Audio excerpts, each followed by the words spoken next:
I'm Nancy Beck from the board of the Princeton Adult School. Welcome once again to the Ann B. Shepard Lecture Series, this one for the fall 2006. If you registered for the full series, you should have received a blue ticket when you arrived. If you'll bring that with you each time and just show it at the door, that's all that's necessary. The schedule is on the back. I remind you tonight, we will remind you next week, that there is no lecture on October 24th. If you come anyway, you'll find a room full of students taking midterm exams.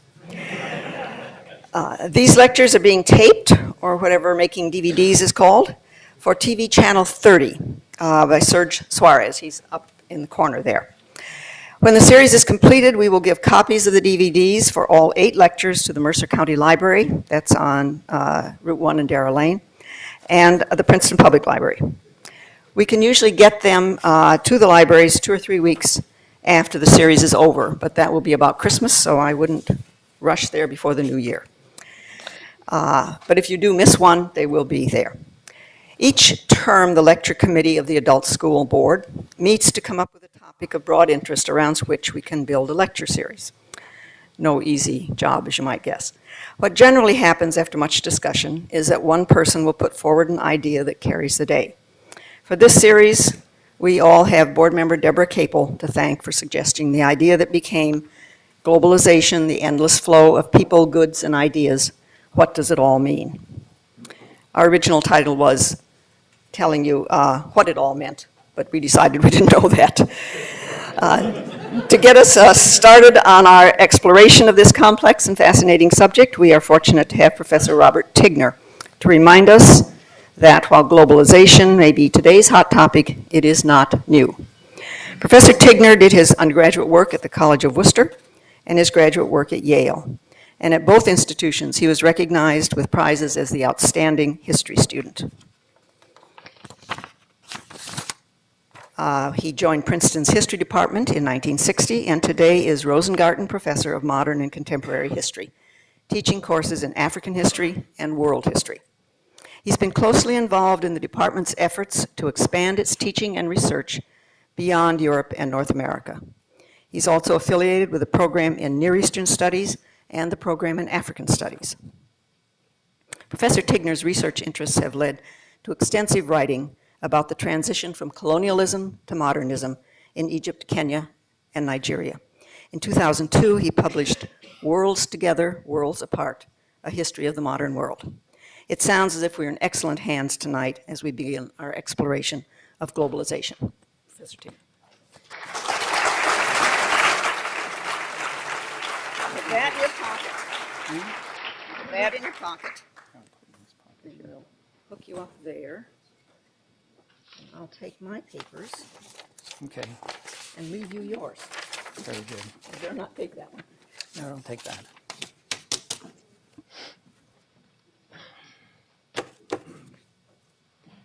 If I walk around, you can follow me? Can you hear me? Yes. Well, globalization is indeed a hot topic. And part of what I'm going to say today has already been previewed. That is, there's nothing new in globalization. It's been with us for a long time.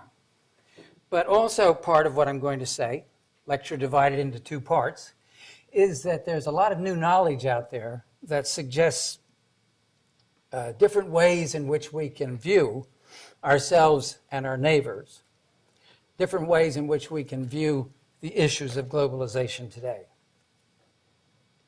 When I was studying for my general examinations at Yale University, I remember one person giving me a hint about a surefire answer to almost any question, especially if you weren't quite sure what the answer should be.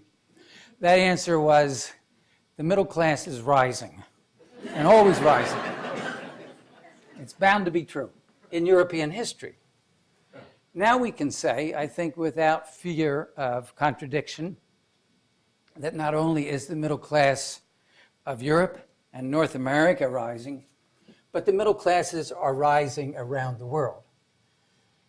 They're becoming wealthier, they're becoming more numerous, they're becoming very powerful. You need only stop in cities like Cape Town, Shanghai, Cairo, Bombay, to see the results of this rising middle class. For instance, just outside Cairo today, there is a massive supermarket. It's been there, I think, for about 5 or 7 years. The parking lot is enormous. It is, however, filled to complete capacity every Friday night. And there are at least 50 checkout counters with 25 to 50 people deep at each one of these counters. There, Cairenes purchase goods made all over the world. Japanese cameras, Chinese textiles, French perfumes, so on and so forth. But as we know only too well, globalization has produced its discontents. 9/11 is part of the discontent. Muslim radicals from an organization that most of us had never heard of before, Al-Qaeda, took over planes and piloted them into the World Trade Center, the Pentagon. Perhaps the third target was meant to be either the White House or the Capitol. What these individuals regarded as the instruments of global power and global outreach, America's financial, military, and executive power. So without a doubt, never before, or so it would seem, has the world been so closely integrated, yet never before has the world been so precarious and vulnerable to its own widespread destruction resulting from this increased integration. But the first part of the talk is meant to emphasize that we are really repeating ourselves. We have been, human beings, have been globalizers, globetrotters, if I can use that expression, for a long, long time. And we have had ambitions to dominate the world. Empires are nothing new. They've been around for a long time. Emperors are not a new feature of our history. And imperial ambition, desire to dominate the whole of the world, goes back deep in history. I would say we're working on volume 1 to our world history. And I think our conclusion is the first community that saw itself as world dominators were the Persians. They aspired to dominate the world, that is, as they knew it. We always have to put that in front of ourselves, as they knew it. They thought they had the capacity, they had the ideas, they had the institutions through which the world could be dominated. And that baton, if we can call it such, was taken up by Alexander the Great, whose forces marched over 22,000 miles and created an empire that stretched from Greece through Egypt and Mesopotamia all the way to present-day Afghanistan and Pakistan. In its wake came the Roman Empire, which included Egypt, North Africa, the Levant, the Germanic territories, and the British Isles. And at the very same time, there arose in East Asia a great Han Chinese Empire. These are the two great historical empires that have captivated the imaginations of so many people. For the East Asians, especially for the Chinese, but not just the Chinese, also the Japanese, to some extent the Koreans. The image of this great Han imperial order was captivating. And for the Europeans, as I'm sure you're well aware, the notion of a Roman Empire, a revived Roman Empire, was almost always in the minds of later European expansionists and imperialists. You can go all the way down to the late 19th century, and you can talk about British and French imperialism and empires. They were always comparing themselves to the Romans. Following shortly thereafter was Christianity and Islam, aspiring in their own ways to a form of world domination. Islam's aspirations, I think, were pretty clear-cut. They divided the world into two segments. Dar al-Islam. Dar is the Arabic word for the house or the abode of Islam. Dar al-Harb, the abode of warfare. And it was the ambition of the Islamic peoples at this time to ensure that eventually the world would be all Dar al-Islam. Devout Christians took the injunction of Paul to go out and to preach to all the world very seriously. And that injunction was certainly a feature of the Portuguese, the Spanish, the French, the British, the Dutch, as they began to expand into the world from the 15th and the 16th centuries onwards. An indication of just how dynamic and vital Christianity was to all of these European expansionist aspirations is a very little known but very important conference of Christian missionaries called together in 1911 in the city of Edinburgh, the goal of which, ascribed to by all of the delegates, was to evangelize the world, by which they meant Christianize the world in one generation. They hoped, anticipated, that within a single generation, what shall we say, a generation is 25 or 30 years, 30 years, let's say, by 1941, the whole world would embrace Christianity. The largest of the modern empires, perhaps the largest of all the empires, was that which belonged to Britain. British governors ruled over 450 million people at the height of the British Empire, which was just after World War I. And they ruled over peoples of all different religions and all different ethnicities. Is it then any surprise that the highest public salary in Great Britain went not to the Prime Minister, but rather to the Viceroy of India, who after all ruled over 3/4 of the population of the entire British Empire? The empire was celebrated in poetry by Rudyard Kipling, whose famous poem, The White Man's Burden, was written in order to persuade Teddy Roosevelt in the United States to take up the white man's burden in the Philippines. Teddy actually read The White Man's Burden, and he had this to say about it.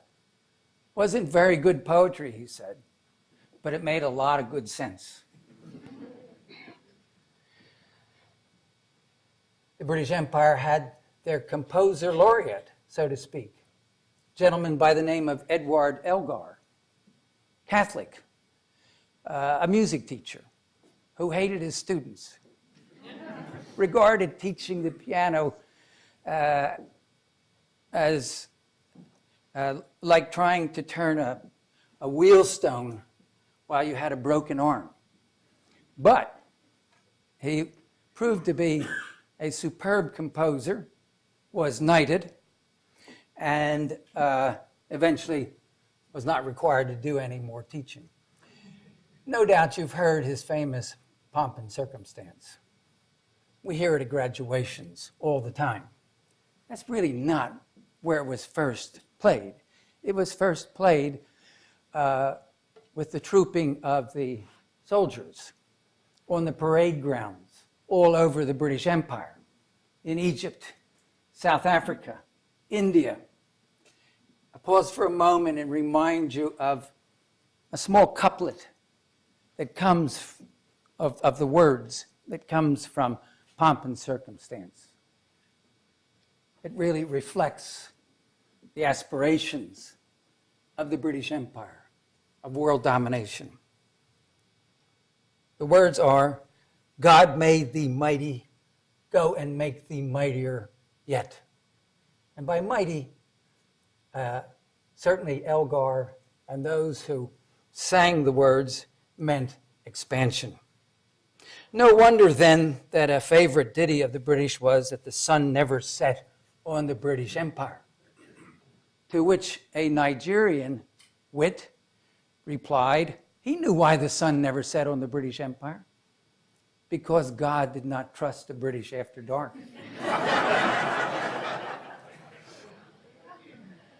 Well, what I've suggested here is that we have a series of globalizations. Usually only partial globalizations, because the resources were not there to expand further, or because the knowledge was not there, that there were other worlds to expand into. The Western Hemisphere was not discovered until the end of the 15th century, but the desire was paramount. I give you one, what I consider to be extraordinary example. Alexander the Great, a man whose ambitions were boundless, but who was caught up also in the ideals, the religious beliefs of his period. And so after having invaded and conquered Egypt, he went out to the oasis at Siwa, which is in the western desert of Egypt, where a famous female oracle resided. And he put two questions to this woman. Think about these questions for a moment. They're most extraordinary. First question. I don't think we know the answer to the questions.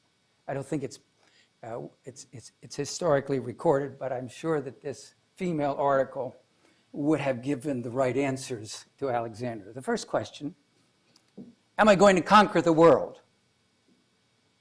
The second question, am I a god?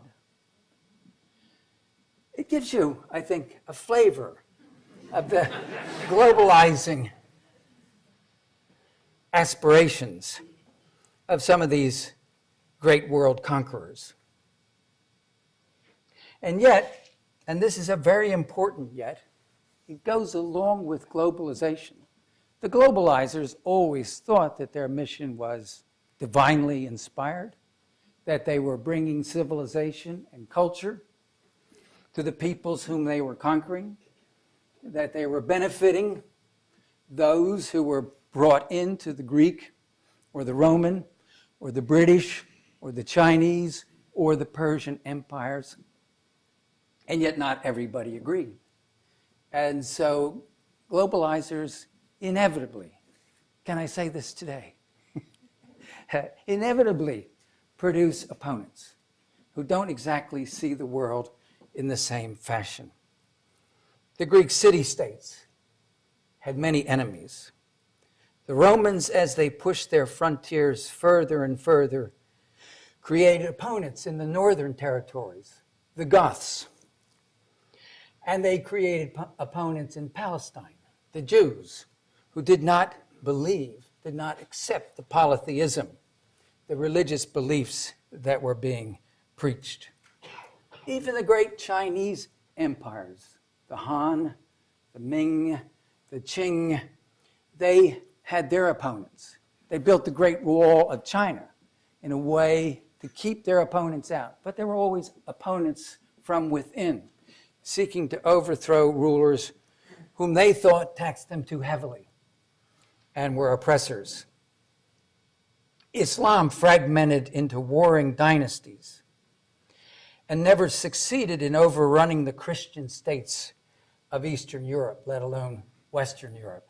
So Dar al-Islam was always divided between the abode of Islam and the abode of warfare. And the powerful British and French empires, which extended all over the world, ran into an opposition that surprised and befuddled them. Most of their opponents were themselves products of missionary education and Western training, and had a knowledge of European language. And it was extremely frustrating and bothersome to the British and the French that these people who should have been, in their estimation, most beholden to Britain and France for bringing the benefits of Western civilization were their great opponents.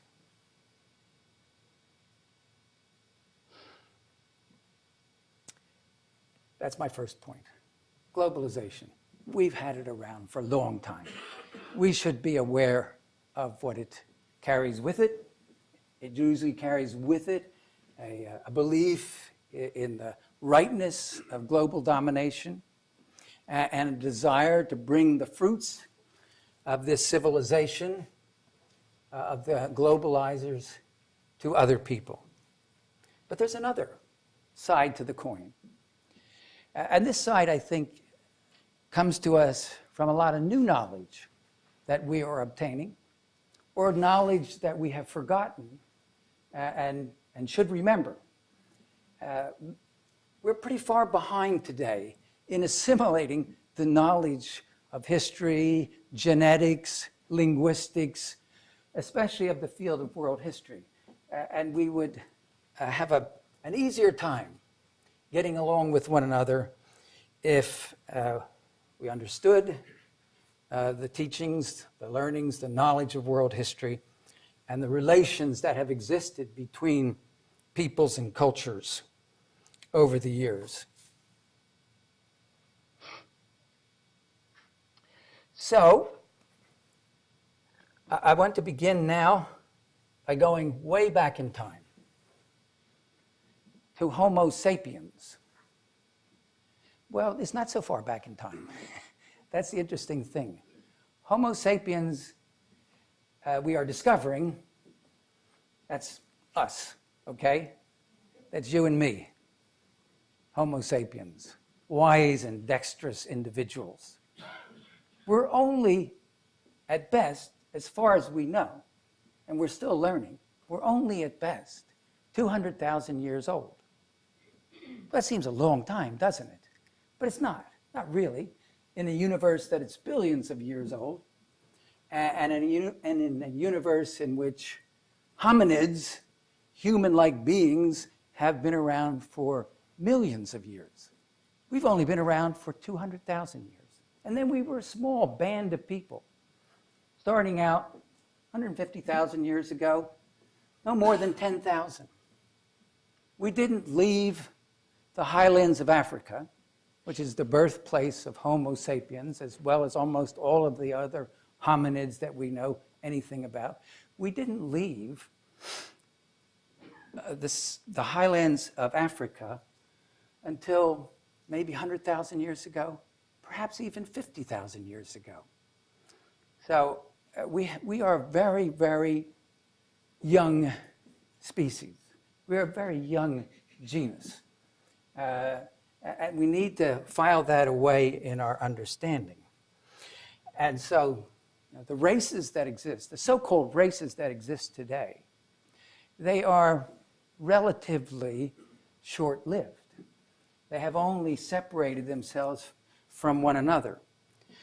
Now, naturally, as we look around at ourselves, at other people, we observe physical difference. We see that people from the African continent have black skin and curly hair.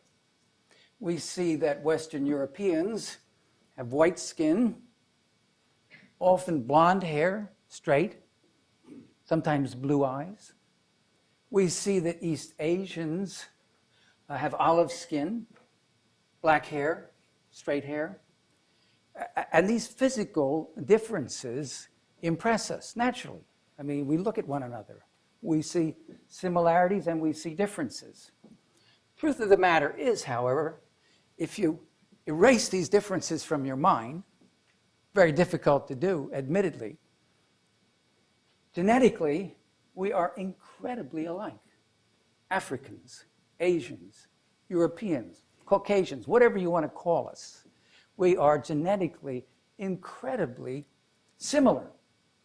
What is quite extraordinary is that the genetic difference among human beings is less than the genetic difference among great apes in Africa who are living in adjoining valleys. So there's been more variation there than has occurred among human beings.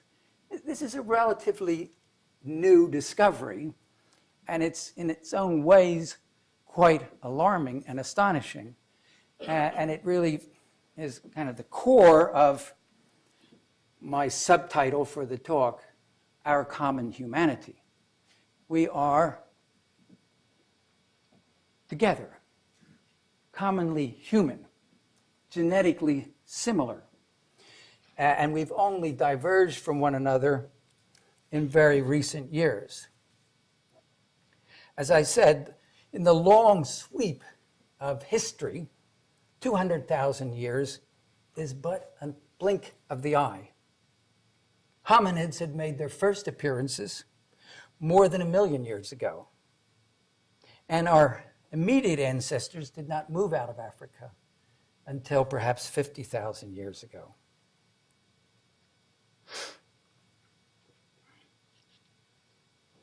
Now, as we look around and size each other up, we have been programmed to think in racial terms. We think of Africans in racial terms. We think of Europeans in racial terms. We think of Asians in racial terms. Where did this racialism come from? You may think it's automatic. We all just naturally see each other and think racially. I will argue that's not the case. Not at all. It's a very recent and a very Western development to think about one another racially. The Greeks thought about one another. They thought about themselves and the other on the basis of culture. You were Greek, not because you looked Greek. You were Greek because you knew the Greek culture, the Greek way of life, Greek philosophy, the Greek language. The Christians in the early days were not racially motivated. You were a Christian because you affirmed a belief in the Christian doctrines. Islam had the same orientation.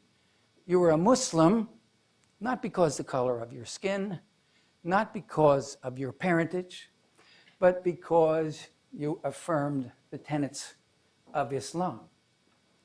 The same was true of the Chinese. You were Chinese if you understood, appreciated, embraced the Chinese way of life.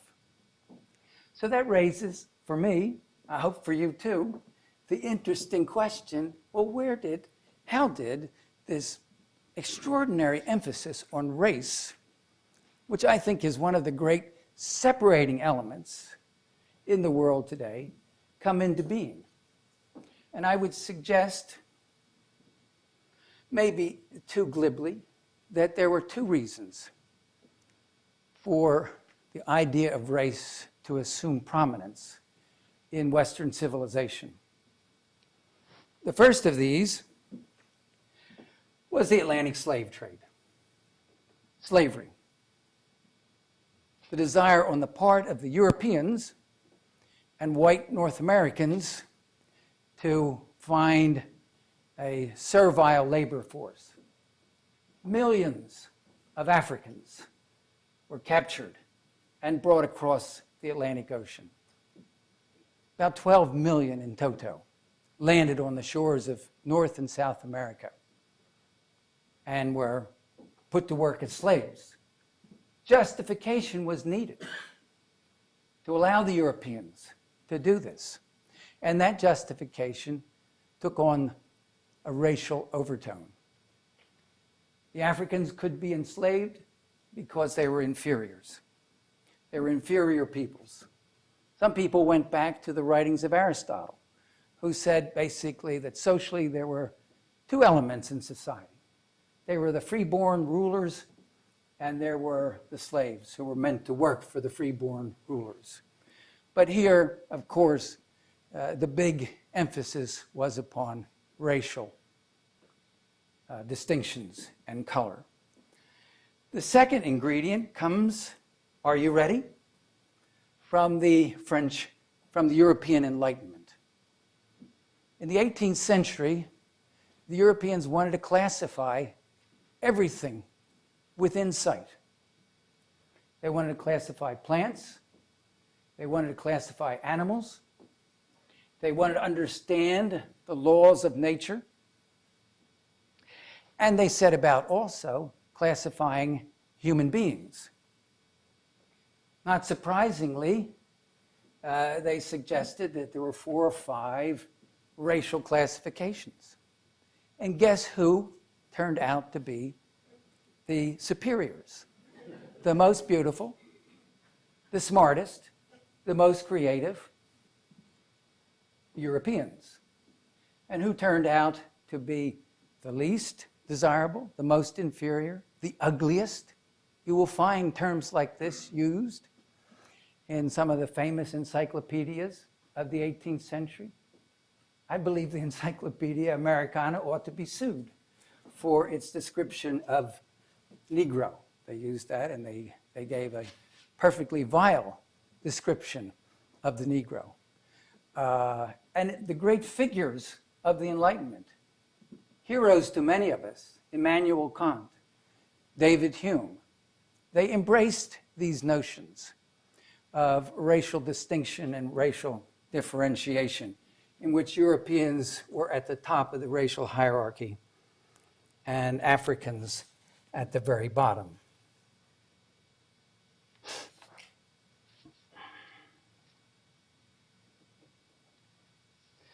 So, moving on then, the emphasis on race was given even greater and seemingly scientific underpinnings by the work of Charles Darwin. The origins of species, the struggle for survival, the survival of the fittest. The social Darwinists took up this notion that Europeans had demonstrated through history that they were the fittest because they were the most powerful and the most successful. And history had also demonstrated that Africans were the least fit, the least capable of surviving. I've spent quite a long time on the issue of race because it is, I think, very prominent today in our thinking, the way in which we react to other individuals. But there are other lessons from world history that suggest our common humanity, and I want to go over them very briefly. Time is moving quickly. These so-called great civilizations that think of themselves as standing alone and different from all others, and in a way better than all others, turn out to be, when examined closely and historically, very porous and assimilating outside views. I'll look at the 4 great civilizations, sometimes called the axial cultures or civilizations. Let's start with Islam, which, of course, is the place where we start these days. What's going on in the Islamic world? Why do they hate us? Is the question that is so often posed. And not without reason. But what we need to remember when we think about Islam is how much the Islamic experience really owed to other cultures and other civilizations. What went before? The peoples whom they conquered? All of these groups had an influence. Muhammad, the prophet, believed that he was one in a long line of prophets. He accepted the prophecy of Moses, of Isaiah, of Jeremiah, of Jesus, though he did not accept the divinity of Jesus. He, of course, thought of himself as the final seal of the prophets. That is, his message had finally eliminated the errors of the other prophecies. But by the same token, he respected what he called the peoples of the book, Christians and Jews. They had a legitimate religion. They were to be tolerated within the Islamic Empire. They were to be allowed to worship their own God, though they were expected to be politically subordinate to Muslim rulers. By the same token, Islam, the Islamic conquerors, as they pushed through the Persian and Byzantine empires, they took over many of the administrative techniques, many of the administrative personnel that had made these empires so powerful. They were particularly impressed with the Christian communities living under Islamic rule. And they encouraged Christians who knew Arabic to make translations of the great classical works, in Greek especially, but also in Latin. They preserved science as it began to pass out of existence in Western Europe. So here they were. The thing that you can say about Islam at its high point was that it was porous, it was open, it was assimilating, it was available to outside groups. I would say much the same could be said of Christian Western Europe. They understood the debt that they owed in the 14th and the 15th century to the Islamic world. They had a high regard for Islam. The most prestigious positions in the European universities in the 14th and 15th centuries were the professorships of Arabic. These were prestigious because these were the individuals who could retranslate the great Greek and Latin classics back into European languages and reacquire the learning of the classical world for the Europeans. And of course, the Europeans profited from the Atlantic slave trade, from the profits that came from the Atlantic slave trade. It's often customary for us, Americans, to think of ourselves as think of our culture as a transplantation of Western civilization to North and South America. Okay, but you know, in 1800, there were more Africans who had come to the New World by a figure of 4 to 1 than Europeans. And so a lot of the hard work that was done to create the cultures that became so rich, powerful, prosperous, successful, was done by Africans, albeit as servile laborers. India has been perhaps the most open and tolerant of all of the great cultural systems. Hinduism, Buddhism, Islam, all swept through the Indian subcontinent. And we're all, in a certain way, and at appropriate moments, embraced by the Indian people. And a kind of nice blend of Islam and Hinduism came into being.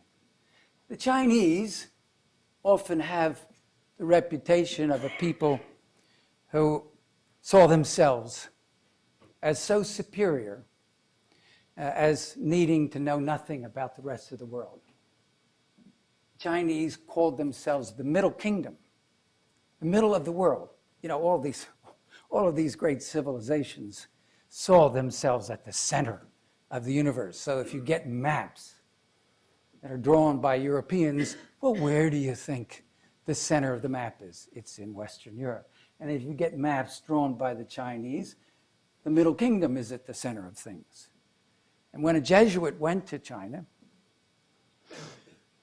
Matteo Ricci, and constructed a map of the world for the Chinese, they were appalled. And they told Ricci that he was wrong. China was the center. It was the Middle Kingdom. And when a British emissary came in the early 18th century, a man by the name of Macartney, Lord Macartney, wanting to trade with the Chinese, he had an audience with the emperor. The emperor wanted him to kowtow. He was not willing to kowtow. This was not something that the British would do. But the emperor said, "What do you have to sell to us? We're not interested in your textiles and the other things. We have superior products." And he sent him on his way.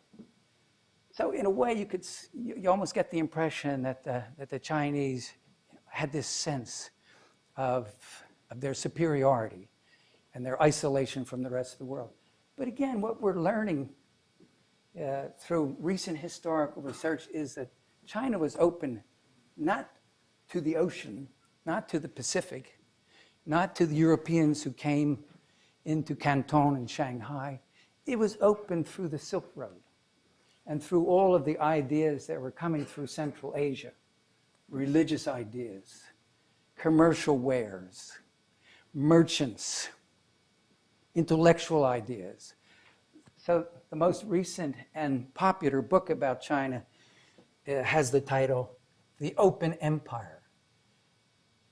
The argument I'm making here in this second section of the talk is that these so-called axial civilizations have been far more open and embracing of the rest of the world, even when they didn't acknowledge their debt to the rest of the world, than many of us have realized. And so that's the message I ask you to take away from the talk today. Human beings have been globetrotters from the very first moment. Millions of years ago, Homo erectus went all over the world, didn't get into North and South America. 50,000 years ago, Homo sapiens went all over the world and filled it up with human beings. And in the process, great civilizations were created, and these civilizations, alas, saw themselves as superior, often thought of themselves as conquerors, as globalizers, as having a superior way of life, when in fact, had they paid attention to their own history, they would have realized how much they owed to others, to those whom they conquered, to those who came before them, to those who lived under their administration. Thank you.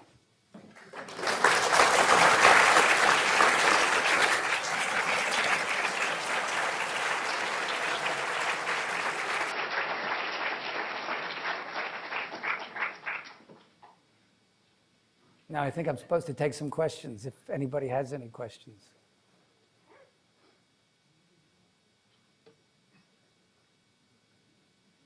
Yes? You didn't mention the Khan, the empire of the Genghis Khan. I should have mentioned Genghis Khan. It's one of the great empires, of course. And in our world history textbook, it's more or less where we start. We start with Genghis Khan because the Mongol Empire was, the biggest thing going at the time. And if you had, been alive in 1300, in the 13th and the 14th century, and you looked around, if you'd been an emissary, a journalist who was expected to, make a report on what the future is likely to hold, you would have been impressed with the great Mongol Empire. But unfortunately for the Mongols, one of the things that they contributed to unwittingly was the bubonic plague. the Black Death, which then swept through China, the Middle East, the Silk Road, into Europe, and it decimated the populations in all of these areas. It brought the Mongols down, and it created an opportunity for a new set of rulers. And so after the Mongol Empire, we have national monarchies in Western Europe. We have the Mughal Empire in India. We have the Ottoman Empire in the Middle East. We have the Safavid Empire. We have the Ming Empire in China. In a way, the Mongols sort of close out an old world, though they do it in a very spectacular way, spread out over an immense territory, and usher in something that's quite new and different, whose actors, however, are going to be, really important for the rest of our history. The Ottomans last until the end of World War I. The Mughals lasted for a long, long time. The Safavids for less time. And these national monarchies, as we well know, became increasingly powerful, became the dominant actors in not only in Western Europe, but also in the rest of the world. So thank you for reminding me of Genghis Khan. Yes, sir. If I'm not mistaken, every single one of those great empires that you described ultimately lost their power, faded away, crumbled over time. Yes. My question is the same thing going to happen to the United States? And if so, when?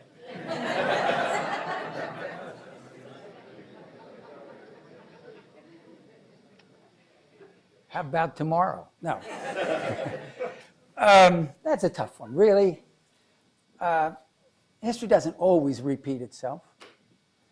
The American Empire it's really different from some of these other empires in the sense that the Americans most of them don't even recognize that they are an empire. They see themselves as powerful, as a hegemon, but not necessarily as an imperial system.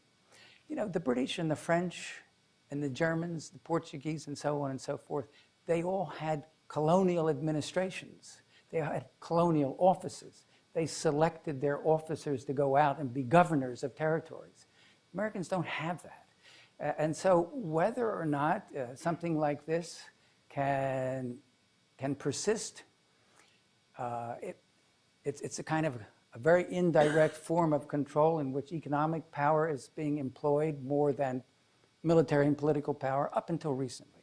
I mean, I think we've discovered that, the United States has now discovered that when it wants to use its political and military clout, it really gets into a lot of trouble.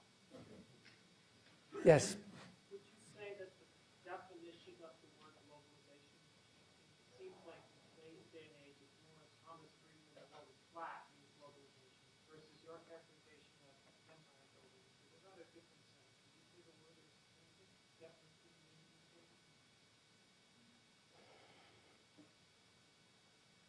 Do I think the meaning is changing? To me, globalization really means an integration, a rapid integration of many different forces and factors, cultural, economic,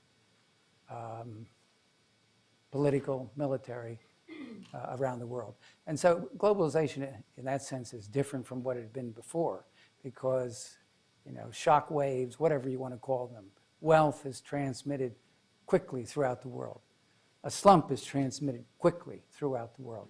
So there's never been a time, I think, when these global forces have acted so rapidly and so powerfully as they are acting now. My emphasis, however, would be always to stress the fact that there are the antagonists, those that get caught up in the globalization backwash and react to it in very hostile ways. What's kind of interesting about the leadership of the militant Islamic movements is these are not the dispossessed of the rest of the world. They are people who have Western educations, most of them, have some knowledge of the West, but they feel personally marginalized and humiliated. So I really like to put a lot of the emphasis on the opposition to globalization in my own view of things. Would you argue, because I know a lot of folks think that sort of we're the new imperial empire of the United States. And I could agree with that view in some respects, but I'm wondering if it's becoming beyond the United States and there's sort of a group of folks that control capital and ideas that it might be a little bit more multifaceted in the future. You may, in fact, have a sort of stateless state that's the driving motivation behind this, the belief in sort of free market economies, World Bank interventions, those sort of things where we export a whole package of cultural beliefs, not necessarily just the quote-unquote American way of life. Yes. That's my view. I mean, I started out by saying there is a rising middle class. Well, I mean, we used to think of that as just something that was Western European. There is a rising world middle class. It's huge. It has a big stake in the world as it is now. If you have a question to ask of your MasterCard people, you get on the telephone. Who do you talk to? You talk to somebody in Bombay. You can tell right away, through the accent. And I always ask them, well, where are you? This guy says, well, I'm in Bombay. I say, well, how's the weather? And, so there is this coming together, and I really do think that the new ideology, whereas it used to be Christianity, it used to be Islam, it used to be the Greek way of life, the Chinese way of life, the new ideology is the new economics, the economics of the free market. But I think the ideology of the free market will be challenged and is bound, it's bound to create its opponents, because there are those individuals and those groups who feel aggrieved by the operations of the free market. But if you want to say, well, what ideology does this rising middle class now seem to agree upon? It is, this notion of liberal, free trade, free market economics. It's taught everywhere. You go into any university, any economics department, wherever you want to go, you're going to get this kind of instruction. Yes, sir. Do you think there's any merit to the notion that we're seeing a clash of civilizations, or is that just an exaggeration? No, we are seeing a clash of civilizations. What my lecture was designed to do was to suggest that we ought to read our history a little more carefully, and realize that these so-called watertight civilizations, they're often called axial civilizations. They're so powerful and so dynamic that they resist all kinds of outside influence.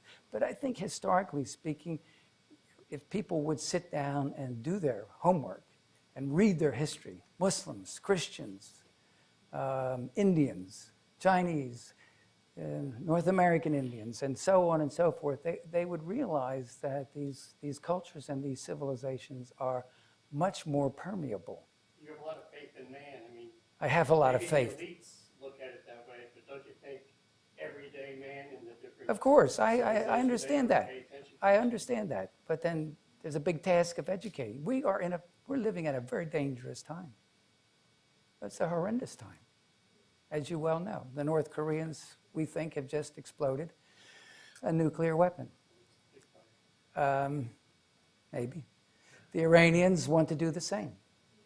I have talked to many of my Egyptian friends who now regret the fact that they decided to play ball with the Americans and with the rest of the world. And so they put aside their plans for developing nuclear, atomic bombs, and so on and so forth. Once you get these weapons in the hands of more and more powers, and I don't see how it's going to be stopped, well, the world then, it's very, very shrunken and very dangerous. Yes, sir? You see a rising middle class in Africa? It's not very big. Yeah, I do, of course. And you know, the African state that